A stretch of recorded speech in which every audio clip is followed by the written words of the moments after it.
Today on Blue 58, the Packers have a lot of great players, and we expect great performances from those players.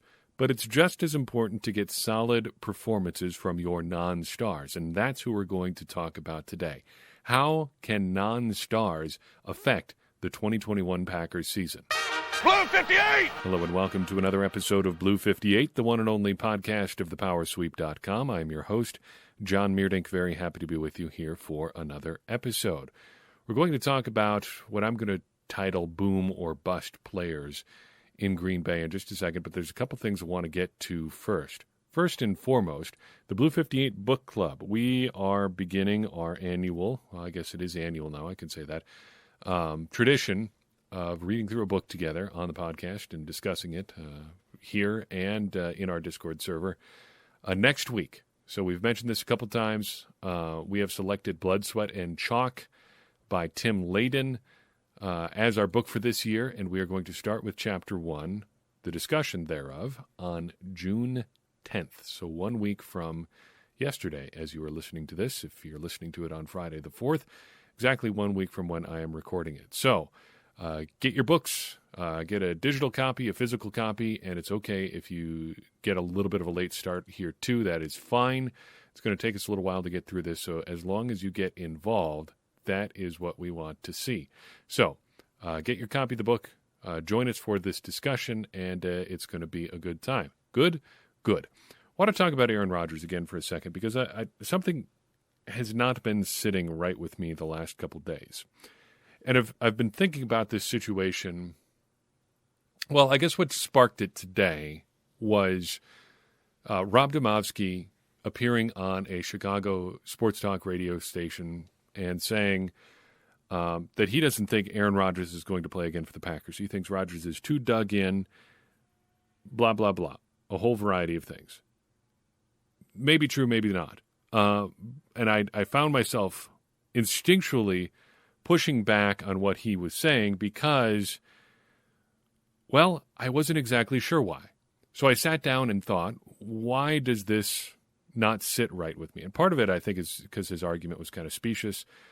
He thinks Aaron Rodgers is too dug in. Demovsky has not offered a lot of sourced reporting on this, mainly following what Adam Schefter has said. He has added a little bit to that, but not a whole lot. Surely he knows something, and it may be true. But the cases for Aaron Rodgers just being out, I think, have not been great so far. But that's not to say that thinking that Aaron Rodgers is going to leave is a bad position to be in. I think you can make that case.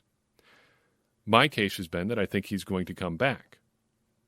I think that the Packers are going to end up being the best situation for him. I think he's going to conclude that this is his best chance to win, to continue to build on his legacy, and he's going to be the Packers quarterback. That, too, I feel is a legitimate position. But in both of those arguments, there may be biases at play, and that's kind of what brought me to this topic today. What biases are at play as we're talking about this? So this is talking not about Aaron Rodgers in particular, but talking about this story through the lens of how we think about this. And I think this is important to talk about because it affects how we talk about and think about every NFL story. What are our biases? So I think I am probably overly biased towards thinking about this from a rational perspective. Thinking through people's problems, it's important to get yourself into their headspace. And that's something that I personally am not necessarily super great at. I feel like I'm a pretty empathetic person, but while I can empathize with people, I feel like sometimes I have a hard time making decisions from their perspective. I can see what Aaron Rodgers, just to use this as an example, is saying when he says he has frustrations, allegedly, with the Packers. We really haven't heard it from his mouth. But to me, it still seems like the rational thing to do is to stick it out. But what if assuming that everyone here is thinking rationally is a mistake? What if that's a bias in the wrong direction? What if approaching this thing rationally is wrong? And I think we can see how that might play out in this situation by looking at a couple different scenarios. First, look at this from the from Rodgers' perspective. To me, the rational perspective is, okay, I'm mad at the Packers. I'm mad at my boss, Brian Gutekunst. I'm not happy with the way things have gone, but this still seems like the best situation for me. They're still going to give me a whole bunch of money. They've offered me a contract extension, reportedly. So I'm going to look past my frustrations, realizing that this is still probably the best way to get what I ultimately want, which is to win football games. And I'm going to come back and we're going to get this sorted out. To me, that makes sense top to bottom. But what if he's not thinking about it rationally? What if he's saying, I'm mad at the Packers and we're just going to have some consequences here because I'm mad. So I'm going to cause as much damage as I can, and I really don't care about the outcome. To me, that's an irrational approach, but maybe that's what he's thinking. And maybe my bias is towards wanting to have a solution that makes sense and seems well-reasoned top to bottom leads me away from that conclusion. Maybe it's hard for me to get to that point because that's not how I think about things. Could be. From the Packers' perspective, there's a couple parts here we got to talk about. Looking at this, rationally, there are some things where you can see the Packers' thought process here. First, part one of this scenario that leads us to where we are today, here in early June. The Packers say Aaron Rodgers has been in decline, or at least semi-decline, from 2015 to 2019. I think the stats show that pretty clearly. He was not the same quarterback in those 4 or 5 seasons that he was the 4 or 5 seasons prior to that. So the Packers say we're going to start preparing for the future. Part two of that, though, is that in 2020, Aaron Rodgers steps in and proves that he can still play at a very, very high level. So the Packers say we're going to keep this team together and make another run. Everything about that is rational.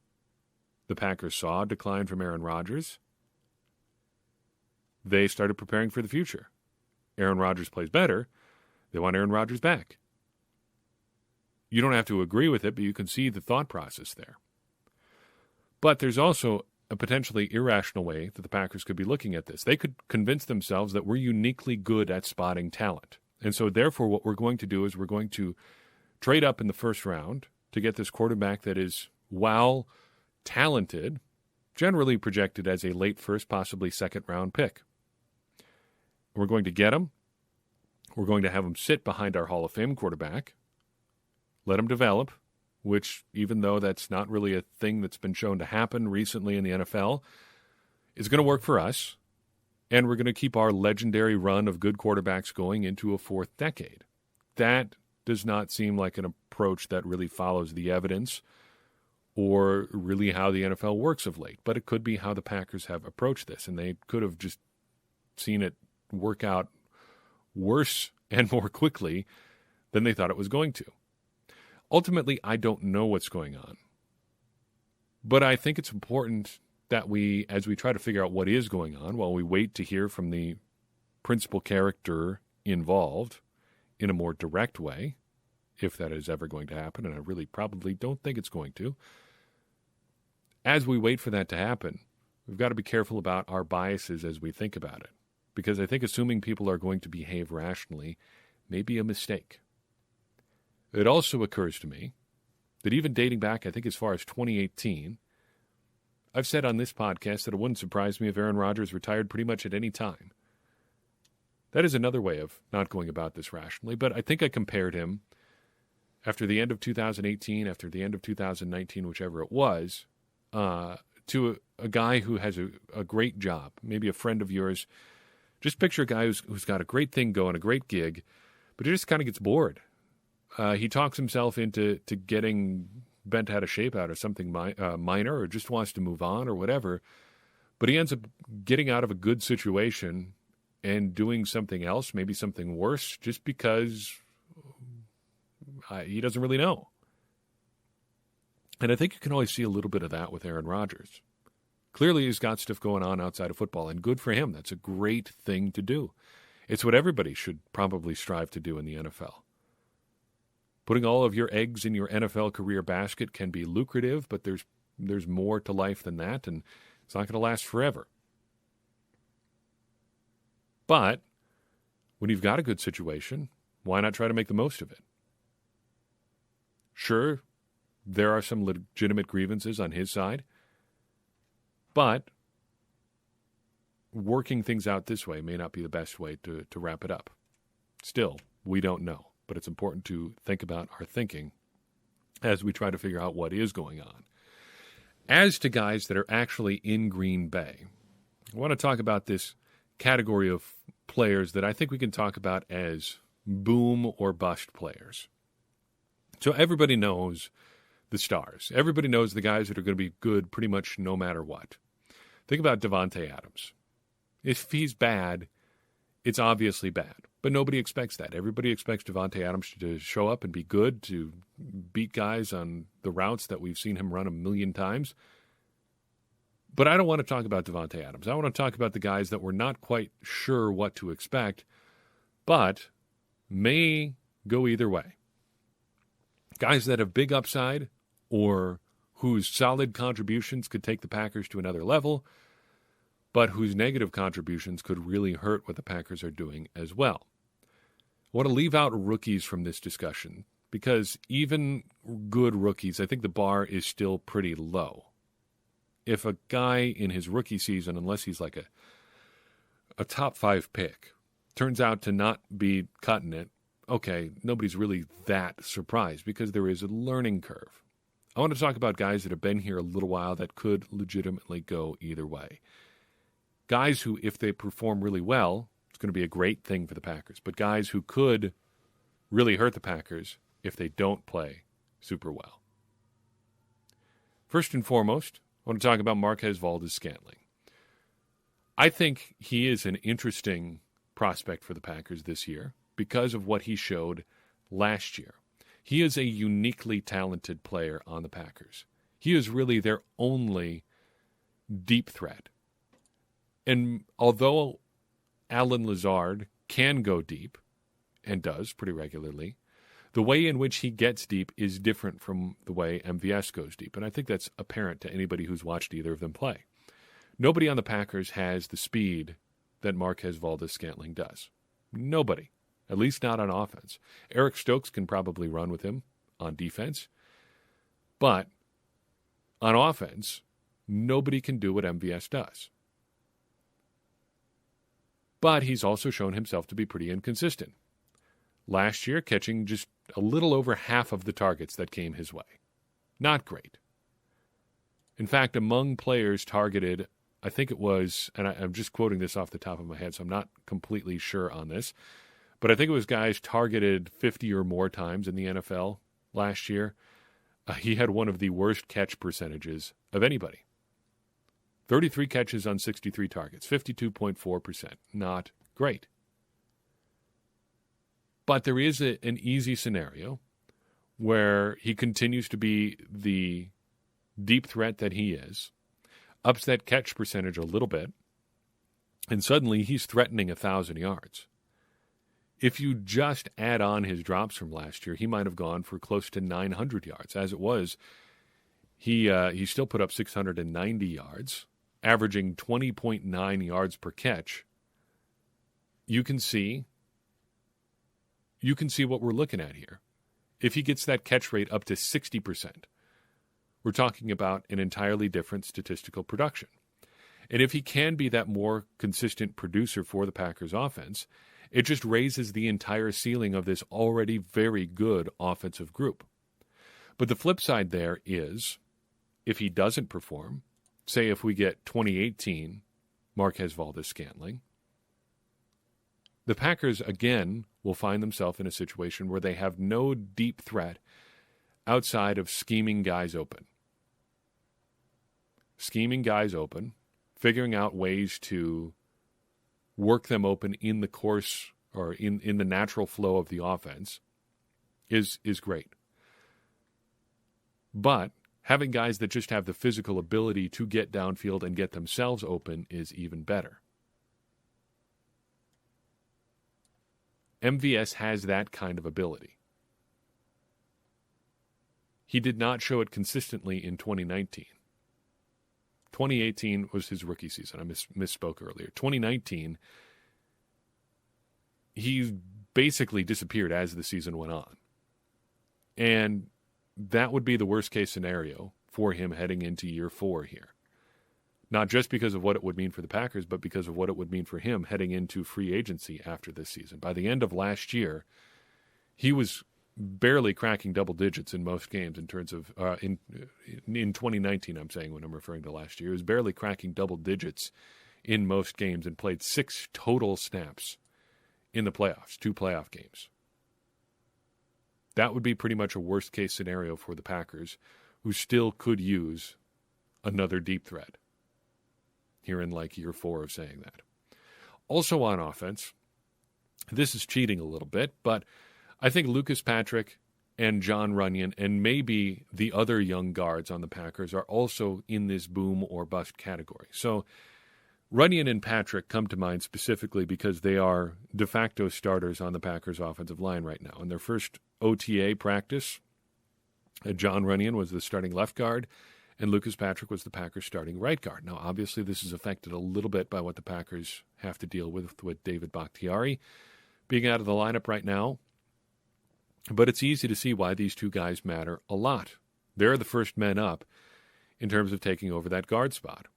And in the best-case scenario, they step in there and are just excellent options from day one. And if both of them can be starting caliber guards, that gives the Packers a wonderful amount of flexibility on the offensive line. You don't have to rush David Bakhtiari back. You can let Elgton Jenkins figure things out at left tackle. Then, when Bakhtiari does come back eventually, and Elgton Jenkins presumably shifts inside, you've got an unusual amount of depth at guard. Both Patrick and Runyon would be starting caliber backups if they're not in the lineup. And if they are, it'll just be one of them at a time, giving you fairly unprecedented depth there when you start considering what guys like Royce Newman and other young Packers interior linemen may contribute this year. The flip side of that is if both of them turn out to be, well, less than optimal starting guards.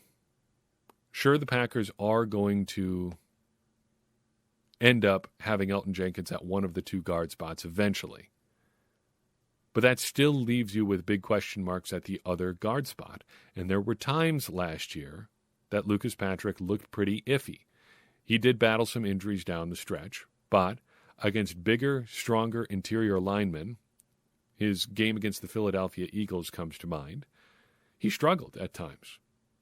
And let's not forget that John Runyon is only in year 2 of switching from tackle to guard. The Packers have had a lot of success having guys do that before, but that doesn't mean that Runyon is going to continue that tradition necessarily. If neither of these guys work out, the Packers are left with some serious interior offensive line questions, given that they are going to be starting a rookie at center. More on centers in a second, after our discussion in the last episode. Switching over to the defensive side, I think there are 2 boom or bust guys that are worth talking about here.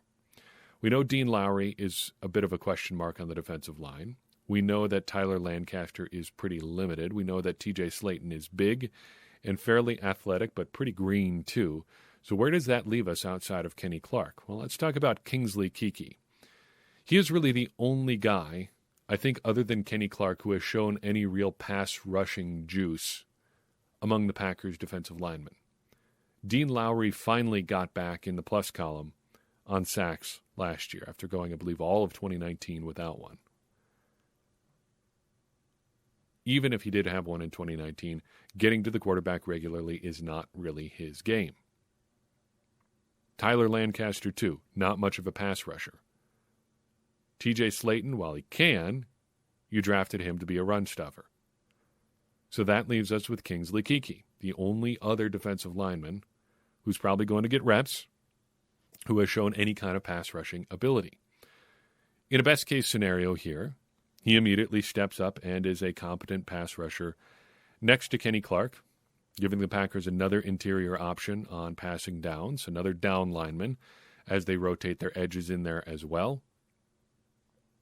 And he contributes 4 or 5 sacks and just consistent pressure up the middle. The bust scenario is basically what we saw when he was out with a concussion after having some strong performances early in the season last year. Other than Kenny Clark, the Packers have no pass-rushing defensive linemen. None. Zadarius Smith arguably is a defensive lineman more than an outside linebacker, sure. But among guys that regularly play with their hand on the ground, exclusively play with their hand on the ground, Kenny Clark was the only guy getting any sort of consistent pressure last year. And even his pressure wasn't all that consistent due to a variety of injuries last year. I don't think the Packers can go through that again. And if they can't, it's another year, or if they do, if they can't get a good performance from Kingsley Kiki, it's another year of weak performances on the defensive line. Stop me if you've heard that one before. Finally, in terms of boom or bust players, this might be the biggest one of this entire group. He might be the defense's version of Marquez, Valdez, Scantling, if more talented even, if that's possible physically. Rashaan Gary. If there is anybody who could really use a big breakout year on the Packers defense, it's Rashaan Gary. Taken 12th overall in 2019, we've gotten glimpses, but we haven't gotten necessarily consistency from Rashaan Gary. But it's easy to see why he matters to the Packers defense. In the front seven, he is probably the most physically gifted player they have. He's probably the most physically gifted player they've had since prime Clay Matthews in the front seven. And he is considerably bigger than Matthews ever was. It's easy to see why he matters to the Packers defense. And in the best case scenario, the boom scenario, he continues to put together more and more growth like we saw last year. More consistent pressures, more finishing of pass rush, more variety in his pass rush. That would be tremendous because he's a better athlete than anybody else they have rushing the passer right now. He is clearly ahead of Preston Smith, I think, at this point. Second only to Zadarius Smith among the Packers' edge rushers. If he can be 85% of the player that Zadarius Smith is in a more athletic package, that's quite a player the Packers have. And that, I think, is the best case scenario for Rashaan Gary this year. Just more growth heading into year 3.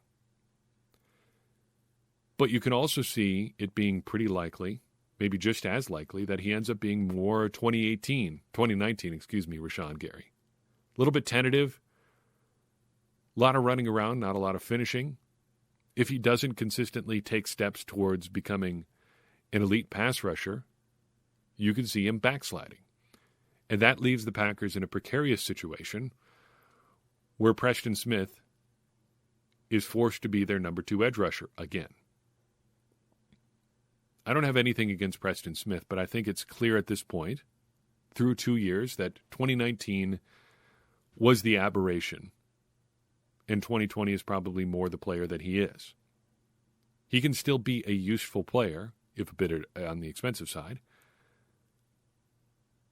but I think he's more like a B minus player than the B plus guy, A minus guy that he was in 2019.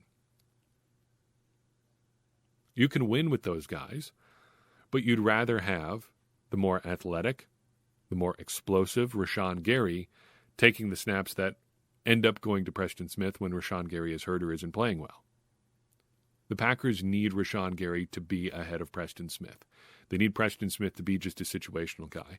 More importantly, they just need, for the sake of the depth chart, Rashaan Gary to be at least as good as he was in 2020. Because beyond Rashaan Gary and Preston Smith, what are you talking about?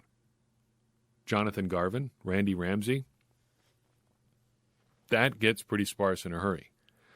Rashaan Gary might be the player the Packers need a big jump from the most on defense. So those are my boom or bust guys. Who do you have? Interested to hear your thoughts, and why don't you consider sharing them in our Power Sweep Discord server? The Discord server is something we offer to Patreon supporters. Contribute any amount at patreon.com/thepowersweep, and you will get access to the Discord as well as to premium content available only to Patreon subscribers. That includes print articles, that includes picks against the spread, and all sorts of other things in season, as well as articles and other sorts of content that you only can get that way. So consider supporting us there. Join us in the Discord server and continue this conversation around the Packers, around our upcoming Blue 58 book club reading, and whatever else is on your mind. Consider joining the ranks of Cindy Hammond, David Gatsky, and Kendra Frederick, who have been supporters since 2019, 2019, and 2020, respectively. Kendra was our first supporter in the 2020s. Good for you, Kendra. Thank you for supporting the Power Sweep. Thank you to all of our Patreon supporters, and thank you to our future Patreon supporters as well. We appreciate all of you as well. Patreon.com/thepowersweep. Check it out. One more thing on centers. We talked about this briefly on the last episode. Listener Noah wrote in asking basically about keeping Corey Linsley versus keeping Aaron Jones. I talked about some of the soft benefits of keeping both. Here's another nugget that I thought we would add just real quick here. Former Buffalo Bills GM Doug Whaley spoke this week to a group of scouts and executives, and he brought up kind of out of nowhere some comments on centers. And I'm quoting his remarks from succeedinfootball.com. They paraphrase some of his lead-up here, and then I'll tell you when the direct quote here, but here's how the article goes. In the minds of some scouts and executives, center has eclipsed left tackle as the most important position on the offensive line.